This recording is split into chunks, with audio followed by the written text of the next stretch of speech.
नमस्कार, high marks study YouTube channel में आपका स्वागत है। आज हम बात करेंगे राजस्थान जिला दर्शन में धौलपुर ज़िले के बारे में। इससे पहले 12 वीडियो हमने बना लिए हैं और ये 13वां वीडियो है इस सीरीज़ का। अगर आपने सीरीज़ के पहले वाले वीडियो नहीं देखे हैं तो डिस्क्रिप्शन में लिंक दे रखा है, वहाँ से जाकर आप इसको सीरियल वाइज इन वीडियोज़ को देख सकते हैं। तो चलिए स्टार्ट कर लेते हैं। धौलपुर जिला दर्शन। सबसे पहले धौलपुर ज़िले का मैप है वो देख लीजिए, कुछ इस प्रकार है। और आगे बात करें, धौलपुर राजस्थान का सबसे पूर्वी जिला है। मतलब धौलपुर राजस्थान का सबसे पूर्व दिशा में स्थित है और राजस्थान में सर्वप्रथम सूर्योदय और सर्वप्रथम सूर्यास्त का शहर धौलपुर है। मतलब राजस्थान में सबसे पहले सूर्य उदय होता है और अस्त भी धौलपुर में ही होता है। ठीक है। धौलपुर को रेड डायमंड सिटी भी कहा जाता है। धौलपुर जिले का ऐतिहासिक एवं भौगोलिक विवरण देख लीजिए। तो धौलपुर का क्षेत्रफल 3033 वर्ग किलोमीटर है तथा यह राजस्थान का क्षेत्रफल की दृष्टि से सबसे छोटा जिला है। और पहले कौन सा जिला छोटा था? दौसा जिला इससे छोटा था, लेकिन सवाई माधोपुर की एक तहसील को जो है दौसा जिले में मिला दिया गया था। तो अभी जो है धौलपुर जिला सबसे छोटा जिला है। आगे, धौलपुर का नगरीय क्षेत्रफल 64.59 वर्ग किलोमीटर है तथा ग्रामीण क्षेत्रफल 2968.41 वर्ग किलोमीटर। तो ये इम्पोर्टेंट क्वेश्चन है, एग्जाम में पूछे जाते हैं। तो आप क्या करो, एक नोटबुक और एक पेन लेकर बैठो ताकि जो ये क्वेश्चन आते हैं मोस्ट वो आप उसमें नोटबुक में नोट कर सको। और एक बात और कहूँगा कि जो मैं ये आपको बता रहा हूँ, ये आप अपनी नोटबुक में सरल भाषा में जैसे मैंने इसको और सरल भाषा में कर रखा, लेकिन आप चाहो तो इसको और भी अपने हिसाब से सरल भाषा में बना सकते हो। तो उसके लिए आपको नोटबुक और एक पेन लेकर बैठना है और अपने हिसाब से इनको लिख लेना। अपने हाथ से लिखे हुए जो नोट्स होते हैं वो ज़्यादा याद होते हैं। तो चलिए आगे बात कर लेते हैं। धौलपुर ज़िले में वनों का क्षेत्रफल तो 639 वर्ग किलोमीटर है वनों का क्षेत्रफल। प्राचीन काल से ही धौलपुर तथा आसपास का क्षेत्र डांग क्षेत्र के नाम से जाना जाता है। धौलपुर की स्थापना तोमर वंश के राजपूत राजा धवल देव ने की थी। धौलपुर की स्थापना किसने की? तोमर वंश के राजपूत राजा धवल देव ने की। स्वतंत्रता के बाद एकीकरण के प्रथम चरण 18 मार्च 1948 में यह मत्स्य संघ में शामिल था। मतलब स्वतंत्रता के बाद प्रथम चरण जो एकीकरण का पहला चरण था वो कब तक चला था? वो 18 मार्च 1948 में जो एकीकरण का पहला चरण शुरू हुआ तो उसमें यह मत्स्य संघ में शामिल था। धौलपुर को 15 अप्रैल 1982 को भरतपुर से अलग कर एक नया जिला बनाया गया था। 3 जून 2005 तक यह जयपुर संभाग में था और 4 जून 2005 को भरतपुर संभाग बनाया गया और भरतपुर, धौलपुर, करौली, सवाई माधोपुर को भरतपुर संभाग में मिला दिया गया। राजस्थान के सबसे पूर्व में धौलपुर जिले की राजा खेड़ा जो तहसील है उसमें सिलाना गांव है। तो ये भी इम्पोर्टेंट क्वेश्चन है कि राजस्थान का सबसे पूर्वी गांव कौन सा है और कौन सी तहसील में है, कौन सी ज़िले में है। तो आप कह सकते हैं कि सिलाना गांव है, राजा खेड़ा तहसील में और धौलपुर ज़िले में है। आगे बात करें, धौलपुर ज़िले में विधानसभा क्षेत्रों की संख्या 4 है। इनके नाम देख लीजिए: बसेड़ी, बाड़ी, धौलपुर और राजाखेड़ा। और धौलपुर की जो 5 तहसीलें हैं, तहसीलों की संख्या कितनी है धौलपुर में? 5। आगे बात करें धौलपुर की जनगणना, तो यह 2011 के आंकड़े हैं और जैसे ही 2021 के आंकड़े आएंगे तो मैं ज़िले वाइज, जैसे मैंने जिला दर्शन की वीडियो बनाई है उसी प्रकार ज़िले वाइज जनसंख्या की वीडियो बना के आपको प्रोवाइड करवाऊँगा। तो उसके लिए आपको करना पड़ेगा, चैनल को सब्सक्राइब कर लीजिए, फ्री ऑफ कॉस्ट है, कोई चार्ज नहीं लगता इसका। और पास वाले बेल आइकन को दबा दीजिए ताकि जो भी जनसंख्या वाली या और भी मोस्ट जो वीडियोस आएँ वो आपके पास सबसे पहले पहुंच जाएं।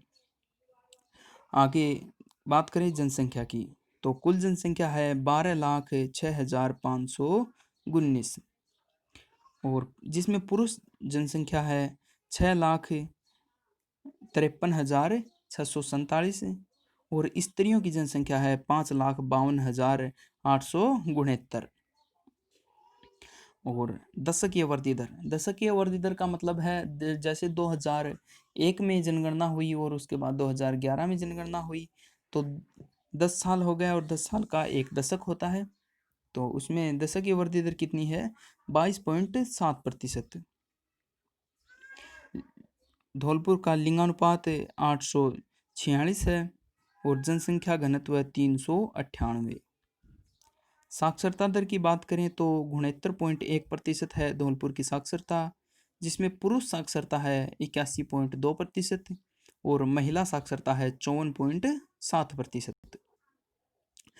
धौलपुर जिले में कुल पशुधन मतलब पालतू पशु इनको मान सकते हैं, पालतू पशु या फिर और पशुधन, धौलपुर जिले का पशुधन कितना है? 5,29,201 और ये लाइव स्टॉक सेंसस 2012 के आंकड़े हैं। और धौलपुर जिले में कुल पशु घनत्व कितना है?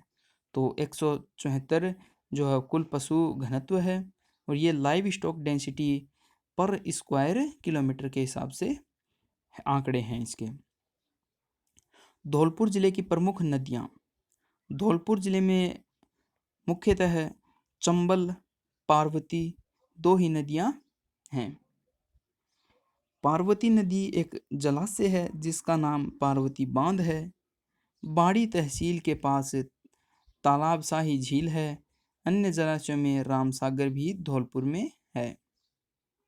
गंभीरी नदी, इसका उद्गम मतलब यह कहाँ से निकलती है गंभीरी नदी? तो उद्गम करौली जिले से होता है।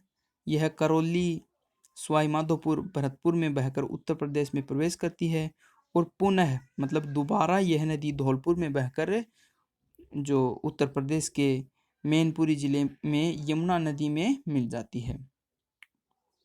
ध्यान रहे, गंभीरी नदी मध्य प्रदेश के जावरा की पहाड़ियों जो रतलाम है वहाँ से निकलती है और चित्तौड़गढ़ में निम्बोहेड़ा में राजस्थान में प्रवेश करती है और चित्तौड़गढ़ दुर्ग के पास यह बेड़च में मिल जाती है। धौलपुर के वन्य जीव अभ्यारण्य वन विहार, इसकी स्थापना 1965 में हुई। यह राम सागर की स्थापना की स्थापना 1955 में हुई। वन विहार की स्थापना 1965 में और राम सागर की स्थापना 1955 में हुई थी। इन दोनों ही अभ्यारण्यों में रीछ, हिरण, नीलगाय, बारहसिंगा, जरख, भेड़िए आदि वन्य जीव पाए जाते हैं। तो वन विहार और रामसागर इन दोनों ही अभ्यारण्यों में कौन कौन से जीव पाए जाते हैं? वन्य जीव पाए जाते हैं रीछ, हिरण, नीलगाय, बारहसिंगा, जरख और भेड़िया। केसरबाग, ये भी एक वन्य जीव अभ्यारण्य है। तो केसरबाग बाड़ी धौलपुर में है और उदय भान सिंह का निवास स्थान है। चंबल राष्ट्रीय घड़ियाल अभ्यारण्य राजस्थान, उत्तर प्रदेश तथा मध्य प्रदेश की सीमाओं में होने के कारण संयुक्त रूप से संचालित है। मतलब चंबल राष्ट्रीय घड़ियाल अभ्यारण्य जो है वो राजस्थान, उत्तर प्रदेश और मध्य प्रदेश की सीमाओं में है। तो इसमें तीनों ही राज्यों का संचालन, तीनों ही राज्यों का अधिकार इस पर है और ये तीनों ही राज्यों के द्वारा संचालित किया जाता है।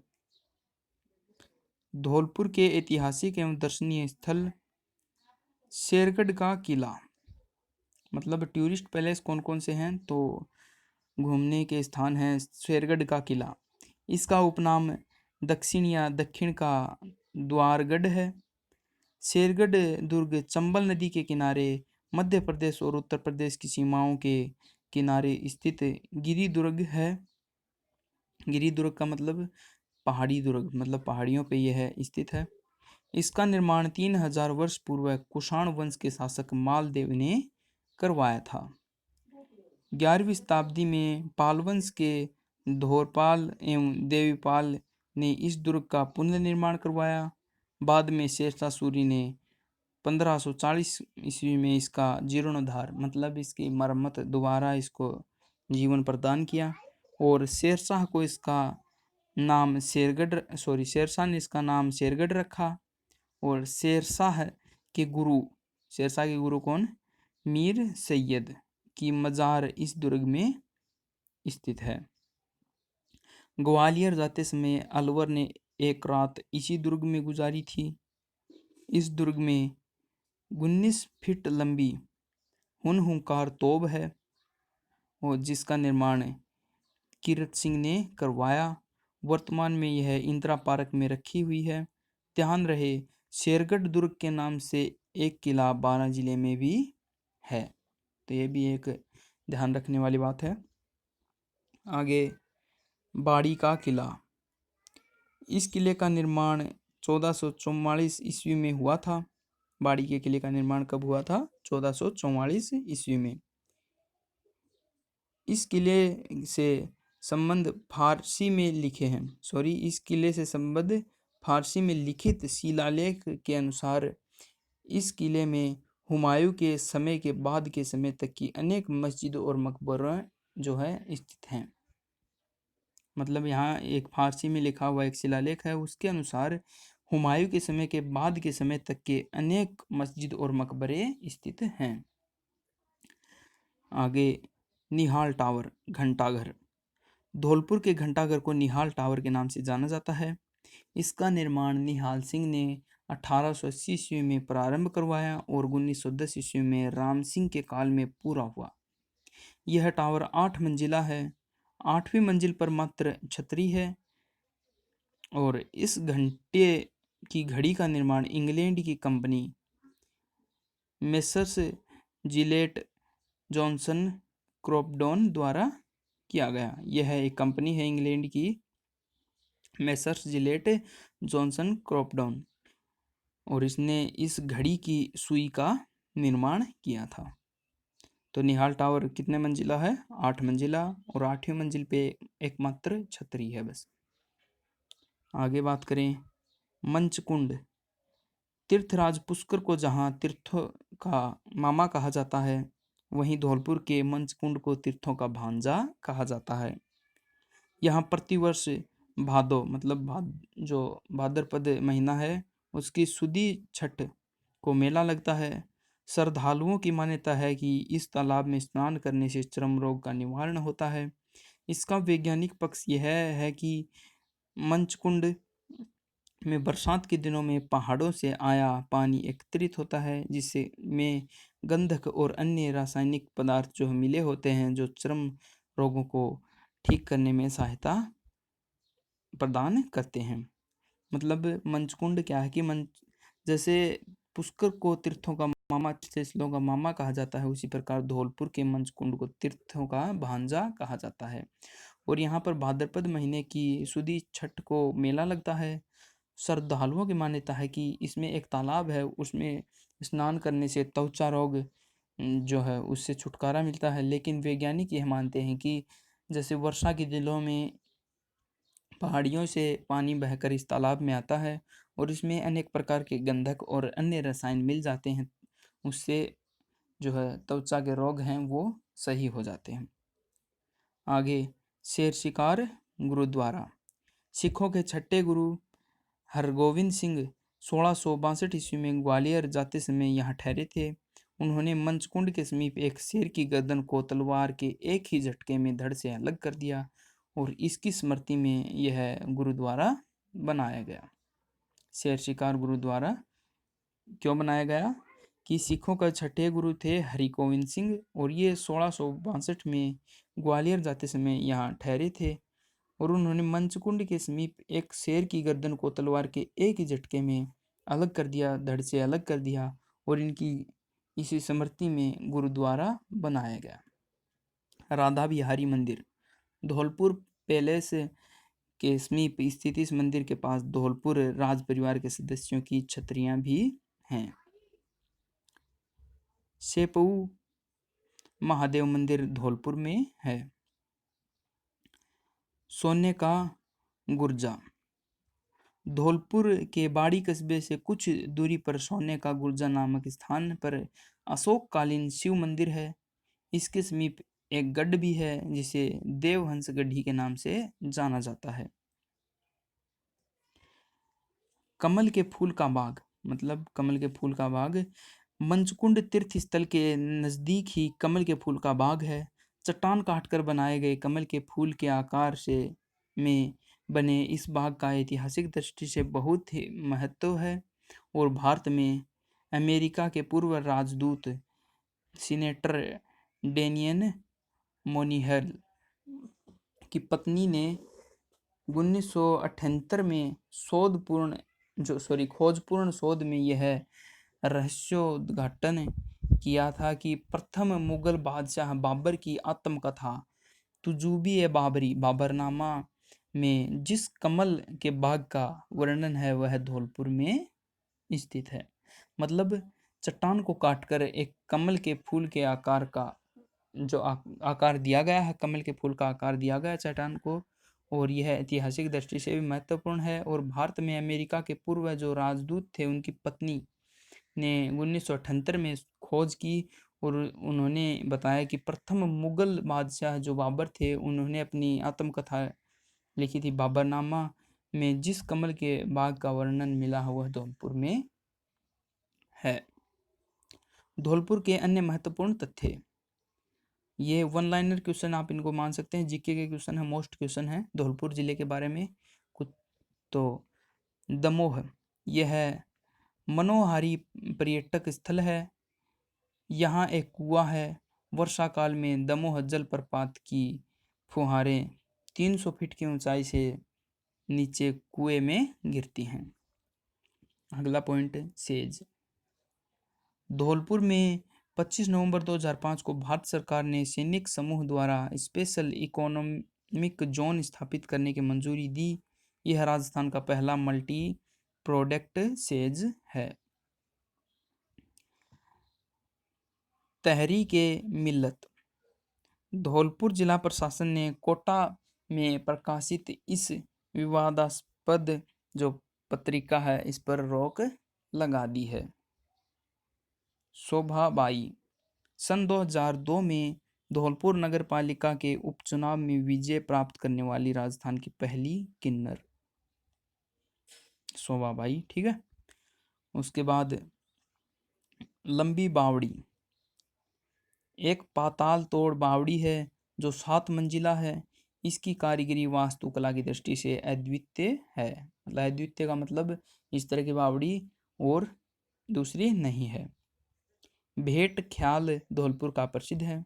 तो अभी तक आपने वीडियो देखा, तो आपको वीडियो कैसा लगा? अगर अच्छा लगा हो तो लाइक ज़रूर करें और आगे चलिए बढ़ते हैं आगे। धौलपुर का मिलिट्री स्कूल, इसकी स्थापना 1962 में हुई। तो धौलपुर का मिलिट्री स्कूल राजस्थान में प्रसिद्ध है। धौलपुर ग्लास वर्क, मतलब शीशे का काम। तो धौलपुर ग्लास वर्क निजी क्षेत्र की कंपनी है। दी हाईटेक प्रिंसीजन ग्लास फैक्ट्री सार्वजनिक क्षेत्र में, यहाँ पर शराब की बोतलों का निर्माण होता है। अगला पॉइंट है, राजस्थान राज्य में नैरोगेज रेलवे लाइन धौलपुर में है। लाल पत्थर लाइमस्टोन धौलपुर के प्रसिद्ध हैं। रेड डायमंड के नाम से धौलपुर प्रसिद्ध है। धौलपुर जिले की आय का प्रमुख साधन ये लाल पत्थर हैं। यहाँ पत्थरों की 4 किस्म सैंडस्टोन, मेसनरी स्टोन, लाइमस्टोन तथा बजरी पाई जाती है। मोहम्मद धौलपुरी, धौलपुर निवासी हारमोनियम वादक, मतलब हारमोनियम बजाने वाले, और वर्ष 2006 में पद्मश्री पुरस्कार से सम्मानित। धौलपुरी दिल्ली विश्वविद्यालय के संगीत विभाग में कार्यरत थे। इनका 5 मई 2011 को नई दिल्ली में निधन हो गया। तो ये था धौलपुर ज़िले के बारे में कुछ इन्फॉर्मेशन। और अगर आपको ये वीडियो अच्छा लगा तो इनको वीडियो को ज़रूर से ज़रूर लाइक करें और अपने दोस्तों के साथ भी शेयर करें ताकि उनको भी फ़ायदा मिल सके। मिलता हूँ अगले वीडियो में, तब तक के लिए जय हिंद, जय भारत।